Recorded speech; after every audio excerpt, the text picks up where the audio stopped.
age 22, graduated from university with a business studies degree.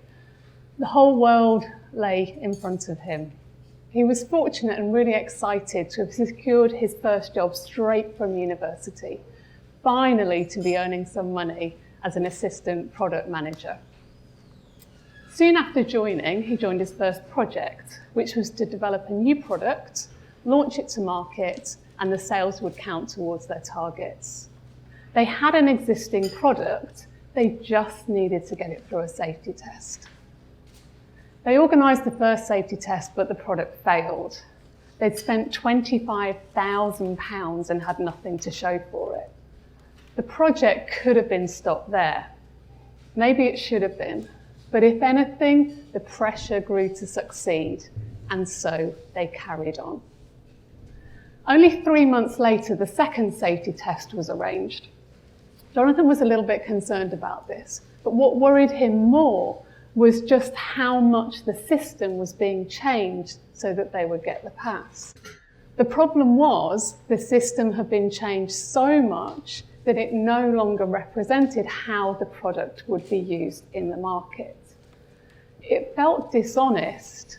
Jonathan was really concerned, but he stayed silent. He didn't speak up, and nothing changed.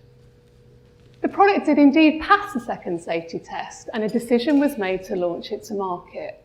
Jonathan's next job was to produce the marketing materials. And this is where the dishonesty would continue, because the exact details of how the product had passed the test and of the system that had been used would be deliberately left out. Jonathan knew this was misleading. He knew it was intended to mislead people. The lie that was being told within the company was about to go out into the market. Jonathan was really concerned, but he did not know where to go. After all the senior managers were in on the lie. So he stayed silent. He didn't speak up, and nothing changed as a result. It goes on. Jonathan also provided the misleading information to a regulator who quite unbelievably cut and pasted what Jonathan had told them onto a certificate. And this was important because customers would trust the regulator and then would rely on that certificate when they were buying the product. Jonathan knew the certificate was misleading. He knew it was intended to mislead, but he didn't go back to the regulator. He stayed silent. He didn't speak up, and nothing changed as a result. The project that Jonathan was working on was to develop a product to be used on buildings over 18 metres high. The test was a fire safety test, and because of the lies and the dishonest information, the product ended up being used on and sold to Grenfell Tower.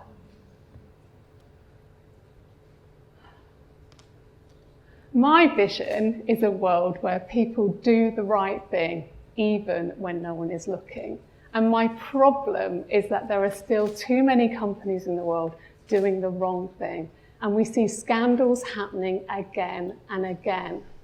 Things like the events surrounding the Grenfell Tower fire, VW Dieselgate, Boeing Air Max, countless cases of bribery and corruption. The list goes on and on.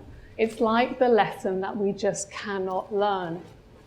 And sometimes, as we saw with Jonathan's case, the cost of staying silent and not speaking up can be too great. And yet speaking up is nothing new. As a lawyer with over 20 years experience of compliance programs, speak up culture and speaking up is a regular part of those programs. And yet the traditional way that we look at speak up doesn't work. Simply telling people to speak up and expecting them to do it doesn't work. It doesn't take account of the fear people have of speaking up. It doesn't take into account that we want to fit in and we don't want to lose our jobs. It doesn't help us see the potential consequences of the actions we take and the decisions that we make. And I know it doesn't work because when I was a young lawyer telling people about Speak Up, was I doing it always myself? No. I can remember one particular example when one of our main board directors had come to see me about our annual report. And he was boldly telling me about how well he thought we were doing on diversity. Because, Helen, we do have an Italian and an American on the board. Well, in my head, I was screaming, "Are you mad? What?"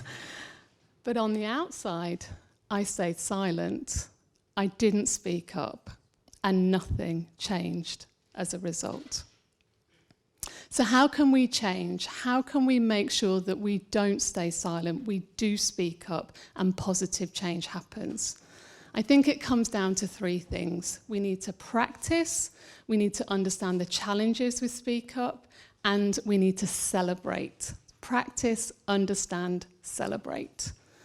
So practice. I believe that if we can get more comfortable with speaking up and we see more people around us speaking up, that will go a long way to stopping corporate scandals from happening.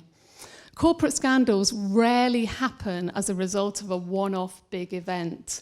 There's usually a lot of smaller events that happen in the run-up, as we saw with Jonathan's case. And also, speaking up doesn't have to be a grand gesture. What we need is an environment in which people feel comfortable to speak up, to ask questions, to challenge, to give feedback, and know that they will be listened to. What if Jonathan had been in an organisation in which he felt able to ask questions, simple questions like, why are we changing the test so much for the second time? Does anybody else think these materials look a little bit misleading? Shouldn't we be going back to the regulator? Or even just to simply say, I don't feel comfortable with what's happening here. It could have meant the project could have been stopped, or a product that had been properly tested with appropriate materials could have been launched to the market. So practice, practice, practice, and positive change will come. The second area is understanding the challenges people have with speaking up. We are only human after all. We want to be liked, we want to fit in, we want to keep our jobs. We face challenges from a cultural perspective and challenges with hierarchy.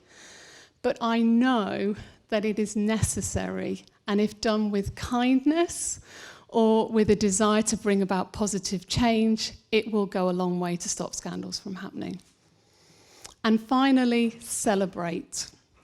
We should be celebrating and recognising people who speak up and showing them that we are taking their concerns and their considerations on board.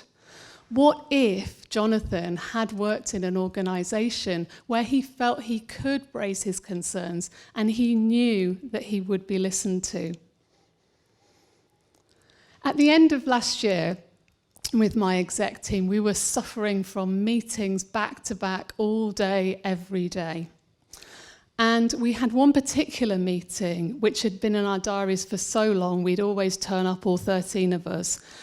And no one ever questioned that meeting until one day I did. We were in the meeting and I asked, do we really need to have this meeting? My boss agreed to raise it up, and it was subsequently agreed that we could drop the meeting. 13 hours of our collective executive time freed up just from a simple question. But the best thing was when the change was announced, my exec WhatsApp group lit up. It was like, brilliant, well done, thanks, Helen. And then, of course, what are you going to ask for next, Helen? It felt great. I hadn't stayed silent. I had spoken up, and change happened. So let's change how we view Speak Up. Let's change Speak Up from something that is done by the minority and is expected to something that is practiced and celebrated and done by the majority in order to bring positive change. So speak up. What will you make happen? Thank you.